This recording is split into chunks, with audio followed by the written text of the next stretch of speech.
Welcome to Telangana వెలుగు. నేను మీ రాజు. So Telangana వచ్చింది ఈ రోజు ఉద్యమకారుల వల్లనే. ఉద్యమకారులు ఆ రోజు కనుక శ్రీకాంత్ చారి వీరుడు కాకపోతే ఈరోజు తెలంగాణ వచ్చేదా లేదా అన్నది కూడా ఒక డౌట్.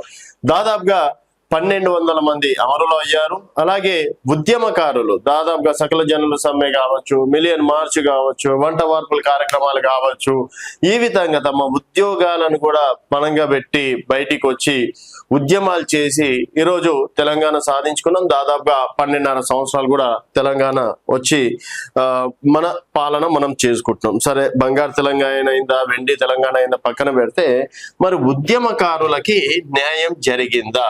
సో ఉద్యమకారుల గురించి ఈరోజు టిఆర్ఎస్ పార్టీ చీఫ్ కవిత గారు పెద్దపీట వేస్తా అంటున్నారు.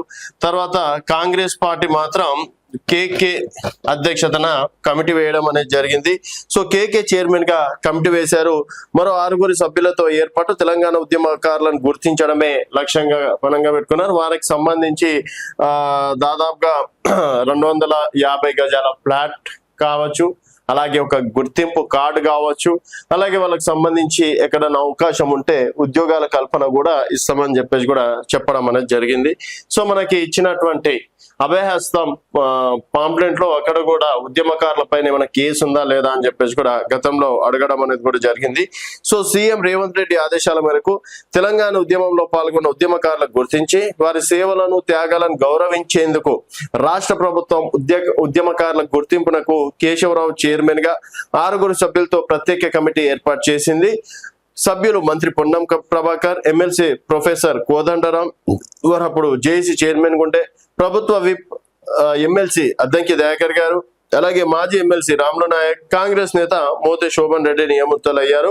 ఈ మేరకు రాష్ట్ర సిఎస్ రామకృష్ణరావు గారు ఉత్తర్వులు జారీ చేయడం అనేది జరిగింది. కాక తెలంగాణ ఉద్యమంలో కొందరు ప్రాణత్యాగం చేయగా మరికొందరు శారీరకంగా వైకల్యానికి గురయ్యారు. అలాగే పలువురిపై కేసు నమోదై జైలు జీవితం గడిపిన నేపథ్యంలో వారి సేవలను అధికారికంగా గుర్తించాలనే చాలా కాలంగా ఉన్న డిమాండ్ పై ప్రభుత్వం ఈ నిర్ణయం తీసుకుంది. అలాగే సాధారణంగా పరిపాలన శాఖ పొలిటికల్ సెక్రటరీ కమిటీ కన్వీనర్ గా ఉండనున్నారు. ఉద్యమకారులను గుర్తించేందుకు ముందుగా స్పష్టమైన ప్రణాళికలను రూపొందించడం కమిటీ ప్రధాన బాధ్యత. ప్రమాణాల ఆధారంగా ఉద్యమకారుల జాబితాను సిద్ధం చేస్తుంది. అనంతరం వారికి ఎలాంటి గుర్తింపు, గౌరవం, సౌకర్యాలు కల్పించాలనే అంశాలపై ప్రభుత్వానికి సిఫారసు చేస్తుంది. సో త్వరగా నివేదిక ఇవ్వాలని చెప్పేసి కూడా ఆదేశించడం అనేది కూడా జరిగింది. కమిటీ అవసరమైతే సంబంధిత అధికారులతో సమావేశాల నిర్వహణ, సమాచారం సేకరణ చేయనుంది. అవసరమైన ఇతర వ్యక్తులు, అధికారులను కూడా సంప్రదించనుంది. కమిటీ తన నివేదికను ప్రభుత్వానికి వీలైనంత త్వరగా సమర్పించాలని ఉత్తర్వుల్లో పేర్కొన్నారు. అన్ని శాఖల అధికారులు, కార్యదర్శులకి ప్రభుత్వం ఆదేశించడం అనేది జరిగింది. సో మరి బీఆర్ఎస్ ప్రభుత్వం ఉద్యమకారులకు ఏం చేయలేదా అంటే, కొంతమంది ఇప్పుడు బాలక సుమన్ లాంటి ఉద్యమకారులు ఉన్నారు. తర్వాత కొంతమందికి ఎమ్మెల్యే పదవులు రావడం అనేది జరిగింది, కొంతమందికి ఎంపీ పదవులు ఇవ్వడం అనేది జరిగింది, కొంతమందికి మినిస్టర్ మంత్రులుగా కూడా అవకాశం కల్పించింది, కొంతమందికి కార్పొరేషన్ చైర్మన్లుగా కూడా అవకాశం కల్పించడం అనేది జరిగింది.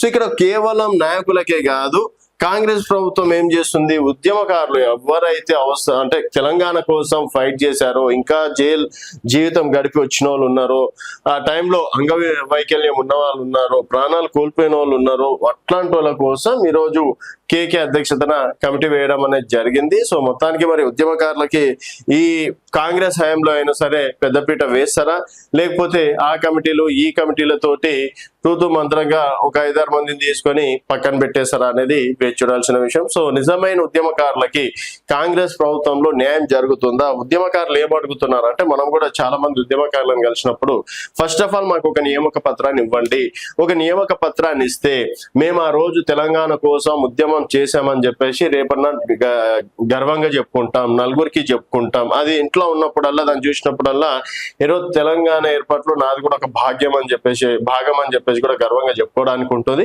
సో ఫస్ట్ ఆఫ్ ఆల్ మాకు నియామక పత్రాన్ని ఇవ్వండి, ఆటోమేటిక్ గా మిగతా భూమి అంటే ఫ్లాట్ కావచ్చు, జాబ్స్ కావచ్చు, ఇంకేదైనా ఉంటే ఆటోమేటిక్ వచ్చేస్తాయని చెప్పేసి కూడా ఉద్యమకారులు డిమాండ్ చేస్తారు. సో ఓవరాల్ గా మరి ఉద్యమకారులకి కాంగ్రెస్ హయాంలో న్యాయం జరుగుతుందా లేదా అనేది మీ అభిప్రాయాల కింద కామెంట్ రూపంలో తెలియజేయండి. చూస్తూనే ఉండండి తెలంగాణ వెలుగు.